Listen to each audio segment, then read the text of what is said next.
ನೀನು ಮೂಲತಃ real estate agent, ಅದೆಲ್ರಿಗೂ ಗೊತ್ತಿದೆ. ನಿನ್ನ ಪೂರ್ವಪರ ಪ್ರತಿಯೊಬ್ಬರಿಗೂ ಗೊತ್ತಿದೆ. ನೀನು ಒಬ್ಬ ದಲಿತ ನಾಯಕನನ್ನ ಮೆಟ್ನಲ್ಲಿ ಹೊಡಿದೆ ಅಂತ ಹೇಳಿದ್ರೆ ನಿನಗೆ ಮೆಟ್ನಲ್ಲಿ ಹೊಡೆಯೋದು ಯಾರಿಗೂ ದೊಡ್ಡ ವಿಚಾರ ಅಲ್ಲ. ನೀನು ಒಬ್ಬ ದಲಿತ ನಾಯಕರ ವಿರುದ್ಧ ಎತ್ಕಟ್ಲಿಕ್ಕೆ ನೀನು ಪದ ಬಳಕೆ ಮಾಡ್ತಾ ಇದೆಯಲ್ಲ, ಆ ಪದ ಬಳಕೆ ಯಾರಿಗೂ ಬರೋದಿಲ್ಲ ಅಂತಲ್ಲ. ನೀನು ಒಂದು ವರ್ಗದ ವಿರುದ್ಧ, ಒಬ್ಬ ವ್ಯಕ್ತಿಯ ವಿರುದ್ಧ ಎತ್ತು ಕಟ್ಟಿ ಮೆಟ್ನಲ್ಲಿ ಹೊಡಿರಿ ಅಂತ ಹೇಳಿದ್ರೆ ನಿನಗೂ ಮೆಟ್ನಲ್ಲಿ ಹೊಡೆಯಕ್ಕೆ ಕರ್ನಾಟಕ ತುಂಬಾ ಜನ ಇದ್ದಾರೆ. ನಮಸ್ಕಾರ ಎಲ್ರಿಗೂ, ಜೈ ಭೀಮ್. ಬಹಳ ದಿನಗಳ ನಂತರ ನಾನು ಲೈವ್ಗೆ ಬರ್ತಾ ಇದ್ದೇನೆ. ಬಹುಶಃ ಒಂದು ವಿಚಾರವಾಗಿ, ಒಬ್ಬ ವ್ಯಕ್ತಿಯ ವಿಚಾರವಾಗಿ ಈ ದಿನ ಮಾತಾಡಲಿಕ್ಕೆ ಇಷ್ಟಪಡ್ತೇನೆ. ಏನೋ ಒಳ ಮೀಸಲಾತಿ ವಿಚಾರವಾಗಿ ಒಂದಷ್ಟು ಮಾತುಕತೆಗಳು ನಡೀತಾ ಇರೋ ಸಂದರ್ಭದಲ್ಲಿ ಏನೋ ಭಾಸ್ಕರ್ ಪ್ರಸಾದ್ ಅನ್ನೋ ವ್ಯಕ್ತಿ ಸ್ವಯಂ ಘೋಷಿತ ಮಾದಿಗ ಸಮುದಾಯದ ನಾಯಕ, ಮೂಲತಃ real estate agent Bhaskar Prasad. ಈ ವ್ಯಕ್ತಿ ಬಗ್ಗೆ ನನಗೂ ಕೂಡ ಅಷ್ಟಾಗಿ ಗೊತ್ತಿರಲಿಲ್ಲ. ಈಗ ಆ ವ್ಯಕ್ತಿ ವಿರುದ್ಧ ಒಂದಷ್ಟು ಮಾಹಿತಿಗಳನ್ನ ಕಲೆ ಹಾಕಿದಾಗ ಆ ವ್ಯಕ್ತಿ ಕೇವಲ ತನ್ನ ಸ್ವಾರ್ಥಕ್ಕೋಸ್ಕರ, ತನ್ನ ಬಂಡವಾಳಕ್ಕೋಸ್ಕರ ಮಾದಿಗ ಸಮುದಾಯದ ಮುಗ್ಧ ಜನರನ್ನ ಎತ್ತುಕಟ್ಟಿ ಈ ಒಂದು ಪರಿಶಿಷ್ಟ ಜಾತಿಗಳ ಒಳಗೆ ಒಂದು ಸಾಮರಸ್ಯವನ್ನ, ಶಾಂತಿಯನ್ನ ಹಾಳು ಮಾಡಲಿಕ್ಕೆ ಮುಂದಾಗ್ತಿರ್ತಕ್ಕಂಥ ವ್ಯಕ್ತಿ.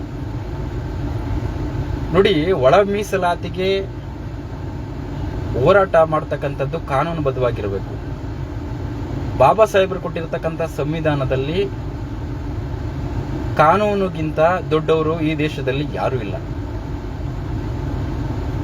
ನಾಗಮೋಹನ್ ದಾಸ್, ನ್ಯಾಯಮೂರ್ತಿಗಳಾದಂಥ ನಾಗಮೋಹನ್ ದಾಸ್ ನೇತೃತ್ವದಲ್ಲಿ ಒಂದು ಆಯೋಗ ರಚನೆ ಮಾಡಿ ಸರ್ಕಾರ ಈಗಾಗಲೇ ಮಧ್ಯಂತರ ವರದಿಯನ್ನ ಕೂಡ ಸಲ್ಲಿಸಿದೆ. ಅದರ ಕುರಿತು ಏನು ಗಣತಿ ಕೂಡ ಈಗ ಪ್ರಾರಂಭ ಮಾಡಲಿಕ್ಕೆ ಈಗ ಸರ್ಕಾರ ಸೂಚನೆ ನೀಡಿದೆ. ಇಲ್ಲಿ ಒಳ ಮೀಸಲಾತಿ ವಿರುದ್ಧ ಯಾರೂ ಇಲ್ಲ. ಆದರೆ ಯಾವುದೇ ಒಂದು ಪ್ರಕ್ರಿಯೆಗಳು ನಡೆಯುವಾಗ ಅದು ಕಾನೂನುಬದ್ಧವಾಗಿರಬೇಕು. ಯಾಕೆ ಈ ವಿಚಾರಗಳನ್ನ ಹೇಳ್ತಾ ಇದ್ದೀನಿ ಅಂತ ಹೇಳಿದ್ರೆ, ಈ ಭಾಸ್ಕರ್ ಪ್ರಸಾದ್ ಅನ್ನೋ ವ್ಯಕ್ತಿ ತನ್ನ ಸ್ವಾರ್ಥಕ್ಕೋಸ್ಕರ ಆ ಸಮುದಾಯವನ್ನ ಎನ್ಕ್ಯಾಶ್ ಮಾಡಲಿಕ್ಕೆ ಹೊರಟಿರೋದು. ತನ್ನ ಬಂಡವಾಳಕ್ಕೋಸ್ಕರ ಮುಗ್ಧ ಸಮುದಾಯದ ಜನರನ್ನ ಎತ್ತುಕಟ್ಟಿ ಈ ಸಮಾಜದಲ್ಲಿ ಅವರನ್ನ ಪ್ರತ್ಯೇಕವಾಗಿ ಇಡ್ತಕ್ಕಂಥ ಕೆಲಸವನ್ನ ಮಾಡ್ತಾ ಇದ್ದಾನೆ. ಈಗ ಒಂದ್ ಕಡೆ ಸಚಿವರುಗಳನ್ನ ನಿಂದಿಸಿ ಅವರ ಮೇಲೆ ದ್ವೇಷವನ್ನ ಕಾರ್ತಕ್ಕಂಥ ಸ್ಥಿತಿಯನ್ನ ಜನರ ಮಧ್ಯೆ ತಂದಿರ್ತಕ್ಕಂಥ ಕೆಲಸವನ್ನ ಮಾಡ್ತಾ ಇದ್ದಾರೆ. ನಾನು ಹೇಳ್ತಾ ಇರೋದು, ಮಿಸ್ಟರ್ ಭಾಸ್ಕರ್ ಪ್ರಸಾದ್, ನೀನೇನಿದೆಯಪ್ಪ, ಎಚ್.ಸಿ. ಮಾದೇವಪ್ಪ ಅವರ ಬಗ್ಗೆ ಬಹಳ ತುಚ್ಛವಾಗಿ ಮಾತಾಡಿದೀಯ. ದಲಿತ ಸಮುದಾಯದ ಒಬ್ಬ ಹಿರಿಯ ನಾಯಕ ಎಚ್.ಸಿ. ಮಾದೇವಪ್ಪ ಅವರು ಓಟ್ ಕೇಳಲಿಕ್ಕೆ ಬಂದ್ರೆ ಮೆಟ್ನಲ್ಲಿ ಹೊಡಿರಿ ಅಂತ ಜನರನ್ನ ಎತ್ಕಡ್ತೀಯಲ್ಲ. ಹಿಂದೆ ಎಲ್ಲ ತಾನು ಮಹಾದೇವಪ್ಪ ಅವರ ಹಿಂದೆ ಮುಂದೆ ತನ್ನ ಸ್ವಾರ್ಥಕ್ಕೋಸ್ಕರ ಹಿಂದೆ ಓಡಾಡ್ತಾ ಇದ್ದಿಲ್ಲ. ಆಗ ಮಹಾದೇವಪ್ಪ ನಿನಗೆ ಬೇರೆ ದುಷ್ಟರ ಕಾಣಿಸ್ಲಿಲ್ವಾ? ಇಷ್ಟು ದಿನಗಳ ಕಾಲ ಮಾದಿಗ ಸಮುದಾಯದ ಪರವಾಗಿ ನಿಲ್ದೇನೆ ತಾನು ಎಲ್ಲೋಗಿದ್ದಪ್ಪ ತಾನು? ನಾವೆಲ್ಲರೂ ಕೂಡ ಹಿಂದಿನಿಂದಲೂ ಕೂಡ ಅಸ್ಪೃಶ್ಯತೆಯ ವಿರುದ್ಧವಾಗಿ ಮಾದಿಗ ಸಮುದಾಯ ಆಗ್ಲಿ, ಇನ್ನಿತರ ಸಮುದಾಯಗಳಾಗ್ಲಿ ಅವ್ರ ಪರವಾಗಿ ನಿಂತು ಕೆಲಸವನ್ನ ಮಾಡ್ತಾ ಬರ್ತಾ ಇದ್ದೀವಿ. ನೀನೊಬ್ಬನೇ ನಾಯಕ ಅಲ್ಲ, ನೀನೊಬ್ಬನೇ ಕೆಲಸ ಮಾಡ್ತಿರೋನಲ್ಲ.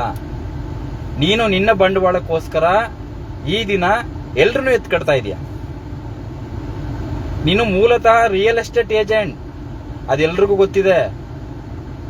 ನಿನ್ನ ಪೂರ್ವಪರ ಪ್ರತಿಯೊಬ್ಬರಿಗೂ ಗೊತ್ತಿದೆ. ನೀನು ಒಬ್ಬ ದಲಿತ ನಾಯಕನನ್ನ ಮೆಟ್ನಲ್ಲಿ ಹೊಡಿದೆ ಅಂತ ಹೇಳಿದ್ರೆ ನಿನಗೆ ಮೆಟ್ನಲ್ಲಿ ಹೊಡೆಯೋದು ಯಾರಿಗೂ ದೊಡ್ಡ ವಿಚಾರ ಅಲ್ಲ. ಇವತ್ತು ಅಂಬೇಡ್ಕರ್ ಅನುಯಾಯಿಗಳು ಬಾಯಿ ಮುಚ್ಕೊಂಡಿದ್ದಾರೆ. ಕಾರಣ ಇಷ್ಟನೇ, ಅಸ್ಪೃಶ್ಯತ ವರ್ಗಗಳು ಅವರ ಮಧ್ಯೆ ಜಗಳ ಬಂದು ಸೌಹಾರ್ದತೆ ಹಾಳಾಗಬಾರ್ದು ಅನ್ನೋ ಒಂದೇ ಒಂದು ದೃಷ್ಟಿಯಿಂದ ಯಾರು ಮಾತನಾಡ್ತಾ ಇಲ್ಲ. ನೀನು ಅಸ್ಪೃಶ್ಯತೆ ವರ್ಗವನ್ನ, ಮಾದಿಗ ಸಮುದಾಯವನ್ನ ಒಂದು ದೊಡ್ಡ ವರ್ಗದಿಂದ ಆಚೆ ಇಡ್ಲಿಕ್ಕೆ ಪ್ರಯತ್ನ ಮಾಡ್ತಾ ಇದೀಯಾ. ತಾನು ಅಷ್ಟು ವರ್ಷಗಳಿಂದ ಮಾಡ್ತಾ ಇದೆಯಲ್ಲಪ್ಪ, ಸಮುದಾಯಕ್ಕೆ ಏನಪ್ಪ ನಿನ್ನ ಕೊಡುಗೆ? ನೀನು ಒಬ್ಬ ದಲಿತ ನಾಯಕರ ವಿರುದ್ಧ ಎತ್ಕಟ್ಲಿಕ್ಕೆ ನೀನು ಪದ ಬಳಕೆ ಮಾಡ್ತಾ ಇದೆಯಲ್ಲ, ಆ ಪದ ಬಳಕೆ ಯಾರಿಗೂ ಬರೋದಿಲ್ಲ ಅಂತಲ್ಲ, ಎಲ್ರಿಗೂ ಬರುತ್ತೆ. ನಿನ್ನ ನಾಲಿಗೆ ನಿನ್ನ ನಾಯಕತ್ವದ ನಿನ್ನ ವ್ಯಕ್ತಿತ್ವವನ್ನ ತೋರಿಸುತ್ತೆ. ನಿನಗೂ ಕೂಡ ಮಹದೇವಪ್ಪ ಅವರ ಅಭಿಮಾನಿಗಳು ಕರ್ನಾಟಕದಾದ್ಯಂತ ಇದ್ದಾರೆ, ಅಂಬೇಡ್ಕರ್ ಅನುಯಾಯಿಗಳು ಇದ್ದಾರೆ. ನೀನು ಒಂದು ವರ್ಗದ ವಿರುದ್ಧ, ಒಬ್ಬ ವ್ಯಕ್ತಿಯ ವಿರುದ್ಧ ಎತ್ತು ಕಟ್ಟಿ ಮೆಟ್ನಲ್ಲಿ ಹೊಡಿರಿ ಅಂತ ಹೇಳಿದ್ರೆ ನಿನಗೂ ಮೆಟ್ನಲ್ಲಿ ಹೊಡಿಯಕ್ಕೆ ಕರ್ನಾಟಕ ತುಂಬಾ ಜನ ಇದ್ದಾರೆ. ನೀನು ಇದೇ ತರ ಮುಂದುವರೆದ್ರೆ ನೀನು ಕಾಲಿಡೋ ಜಾಗದಲ್ಲಿ ಮಹದೇವಪ್ಪನ ಅಭಿಮಾನಿಗಳು, ಬಾಬಾ ಸಾಹೇಬರ ಅಂಬೇಡ್ಕರ್ ಅನುಯಾಯಿಗಳು ನಿನಗೂ ಕೂಡ ಅದೇ ಕೆಲಸವನ್ನ ಮಾಡ್ತಾರೆ. ನಿನಗೆ ತಾಕತ್ತಿದ್ರೆ, ಕಾನೂನು ಬದ್ಧವಾಗಿ ನಿನಗೆ ತಿಳುವಳಿಕೆ ಇದ್ರೆ ಕಾನೂನು ಹೋರಾಟವನ್ನು ನಡೆಸಪ್ಪ. ನೀನು ಹಳ್ಳಿಗಳಿಗೆ ಹೋಗಿ ಜನಗಳನ್ನು ಹೋಗಿ ಅವರಿಂದ ಜೈಕಾರ ಹಾಕ್ಸ್ಕೊಂಡು ಅದನ್ನ ಎನ್ಕ್ಯಾಶ್ ಮಾಡ್ಲಿಕ್ಕೆ ನೋಡ್ಕೋತಾ ಇದ್ದೆ. ನನ್ನ ಪ್ರಶ್ನೆ ಇಷ್ಟೇ, ನೀನು ಕಾನೂನುಬದ್ಧವಾಗಿ ಏನು ಹೋರಾಟಗಳು ಮಾಡಿದ್ದೀಯ? ಇವತ್ತು ಬೀದಿ ಬೀದಿಗೂ ಜನರನ್ನ ಎತ್ತುಕಟ್ಟಿ ನೀನು ನಿನ್ನ ದಾರಿ ಸುಗಮವಾಗ್ಲಿಕ್ಕೆ ಮತ್ತೆ ನಿನ್ನ ಬಂಡವಾಳ ಹೆಚ್ಚಿ ಮಾಡ್ಲಿಕ್ಕೆ ನೀನು ಇವತ್ತು ಪ್ರಯತ್ನ ಮಾಡ್ಕೋತಾ ಇದ್ದೀಯ. ಈ ಕೂಡಲೇ ಭಾಸ್ಕರ್ ಪ್ರಸಾದ್, ನೀನ್ ಯಾರು ಅಂತ ನನಗೆ ಗೊತ್ತಿಲ್ಲ, ನೀನು ಗೊತ್ತಾಗುವಂತ ವ್ಯಕ್ತಿನೂ ಅಲ್ಲ ಕರ್ನಾಟಕದಲ್ಲಿ. ನಿನಗೆ ಎಚ್ಚರಿಕೆಯನ್ನ ಕೊಡ್ತಾ ಇದ್ದೀನಿ, ಯಾವುದೇ ವರ್ಗದ ಬಗ್ಗೆ ನಾಲ್ಗೆ ಹಿಡಿತದಲ್ಲಿರ್ಲಿ ಮಾತನಾಡ್ಲಿಕ್ಕೆ, ಯಾವುದೇ ದಲಿತ ನಾಯಕನ ಬಗ್ಗೆ ಮಾತಾಡ್ಲಿಕ್ಕೆ ನಿನ್ನ ನಾಲ್ಗೆ ಹಿಡಿತದಲ್ಲಿರ್ಬೇಕು. ಅದು ಬಿಟ್ಟು ನಿನ್ನ ನಾಲ್ಗೆಯನ್ನ ಅರಿಬಿಟ್ರೆ ನೀನು ಎಚ್ ಸಿ ಮಹದೇವಪ್ಪರವರಿಗೆ ಏನ್ ಹೇಳಿದೆಯಾ ಅದೇ ಕೆಲಸವನ್ನ ನಾವು ನಿನಗೆ ಮಾಡಬೇಕಾಗುತ್ತೆ. ಮೊದಲು ತಳ ಸಮುದಾಯಗಳಿಗೆ ಅವಶ್ಯಕತೆ ಇರತಕ್ಕಂತ ಶಿಕ್ಷಣ ಅದನ್ನ ಕೊಡಿಸ್ಲಿಕ್ಕೆ ಮೊದಲು ಮನವರಿಕೆಯನ್ನ ಮಾಡು. ಅದು ಬಿಟ್ಟು ನಿನ್ನ ತೆವಲಿಗೆ, ನಿನ್ನ ಸ್ವಾರ್ಥದ ತೆವಲಿಗೆ ಜನರನ್ನ ಎತ್ತುಕಟ್ಟಿ ನಿನ್ನ ಬಂಡವಾಳ ಮಾಡ್ಕೋಬೇಡ. ಇವತ್ತು ಕೂಡ ನಾವು ಮಾದಿಗ ಸಮುದಾಯ ಇರಲಿ, ಮತ್ತೊಂದು ಸಮುದಾಯ ಇರಲಿ, ಅವ್ರ ಪರವಾಗಿನೇ ಇದೀವಿ, ಮುಂದೇನೂ ಇರ್ತೀವಿ. ಎಲ್ಲ ಅಸ್ಪೃಶ್ಯತೆ ಸಮುದಾಯಗಳ ಪರವಾಗಿ ನಾವು ನಿಂತ್ಕೋತೀವಿ. ನೀನೇನ್ ದೊಣ್ಣೆ ನಾಯಕ ಅಲ್ಲ ಕರ್ನಾಟಕದಲ್ಲಿ. ಈ ಕೂಡಲೇ ಮಿಸ್ಟರ್ ಭಾಸ್ಕರ್ ಪ್ರಸಾದ್ ನೇರವಾಗಿ ಎಚ್ಚರ ಕೊಡ್ತಾ ಇದೀವಿ, ನೀನು ನಿನ್ನ ನಾಲ್ಗೆನ ಇಷ್ಟಕ್ಕೆ ನಿಲ್ಸಿದ್ರೆ ಸರಿ. ಅದು ಬಿಟ್ಟು ಇನ್ನು ನಿನ್ನ ಚೇಷ್ಟೆಗಳನ್ನ ಮುಂದುವರಿಸಿದ್ರೆ ನೀನ್ ಎಲ್ಲೆಲ್ಲಿ ಹೋಗ್ತೀಯಾ ಅಲ್ಲಲ್ಲಿ ಮಹದೇವಪ್ಪರವ್ರಿಗೆ ಏನ್ ಹೇಳಿದೆಯಾ ಆ ತರ ನಿನಗೆ ಮೆಟ್ಟಲ್ಲಿ ಹೊಡೆಯೋ ಕೆಲಸವನ್ನ ನಾವು ಮಾಡ್ತೇವೆ. ಬಂಧುಗಳೇ, ಒಳ ಮೀಸಲಾತಿ ಇವೆಲ್ಲ ಸಂವಿಧಾನದಿಂದನೇ ಬರ್ತಕ್ಕಂಥದ್ದು. ಯಾರೂನು ಯಾವುದೇ ಸರ್ಕಾರ ಆಗ್ಲಿ, ಯಾವುದೇ ವ್ಯಕ್ತಿ ಆಗ್ಲಿ ತನ್ನ ಮನೆಯಿಂದ ತನ್ನ ಸರ್ವಾಧಿಕಾರದಿಂದ ಮಾಡ್ಲಿಕ್ಕೆ ಆಗೋದಿಲ್ಲ. ಅದಕ್ಕೆ ಒಂದು ಕಾನೂನಿನ ಚೌಕಟ್ಟಿದೆ. ಈಗ ಗಣತಿ ಶುರುವಾಗ್ತಾ ಇದೆ. ಸಾಮಾಜಿಕ, ಶೈಕ್ಷಣಿಕ, ಆರ್ಥಿಕ, ರಾಜಕೀಯ ಪ್ರಾತಿನಿಧ್ಯತೆಗಳ ಒಂದು ನಂತರವನ್ನೇ ಕೂಡ ವರ್ಗೀಕರಣವನ್ನ ಮಾಡ್ತಕ್ಕಂಥದ್ದು ಒಳ ಮೀಸಲಾತಿನಲ್ಲಿ. ಆ ಒಂದು ಕನಿಷ್ಠ ಜ್ಞಾನ ಮಿಸ್ಟರ್ ನಿನ್ಗಿರ್ಬೇಕು. ಕಾನೂನುಬದ್ಧವಾಗಿ ಏನು ಪ್ರಕ್ರಿಯೆಗಳಿದೆ ಅದನ್ನ ಮಾಡ್ಲಿಕ್ಕೆ ತಾನು ಕಾನೂನುಬದ್ಧವಾಗಿ ಹೋರಾಟ ಮಾಡಪ್ಪ. ನಿನ್ ಜೊತೆ ಅಡ್ವೊಕೇಟ್ಸ್ ಗಳಿದ್ದಾರೆ, ಬೇರೆ ಬೇರೆಯವರು ಇದ್ದಾರೆ, ಮಾಡು. ನಿನ್ನ ಬೀದಿ ಸರ್ಕಸ್ ಆಟಗಳನ್ನ ಇಲ್ಲಿ ಎಲ್ಲ ನಿಲ್ಸು. ಅದು ಬಿಟ್ಟು ನಿನ್ನ ಸ್ವಾರ್ಥಕ್ಕೋಸ್ಕರ ಹಿಂದೆ ಏನೇನ್ ಮಾಡಿದೀಯ ಎಲ್ಲ ಗೊತ್ತಿದೆ. ನಿನ್ನ ವಿಚಾರಗಳನ್ನ ಒಂದಷ್ಟು ಕಲೆ ಹಾಕಿದೀವಿ. ನಿನ್ನ ವಿರುದ್ಧ ಅಂಬೇಡ್ಕರ್ ಅನುಯಾಯಿಗಳು ಮಾತನಾಡೋದು, ನಿನ್ನ ವಿರುದ್ಧ ನಿಂತ್ಕೊಡೋದು ದೊಡ್ಡ ವಿಚಾರನೇ ಅಲ್ಲ. ನೀನು ಯಾವ ದೊಣ್ಣೆ ನಾಯಕನೂ ಅಲ್ಲ. ಆದ್ರೆ ಇಷ್ಟು ದಿನ ನಿನಗೆ ಈ ಒಂದು ಕೌಂಟರ್ ಕೊಡಬೇಕಾದ ಅವಶ್ಯಕತೆನೂ ಇರೋದಿಲ್ಲ.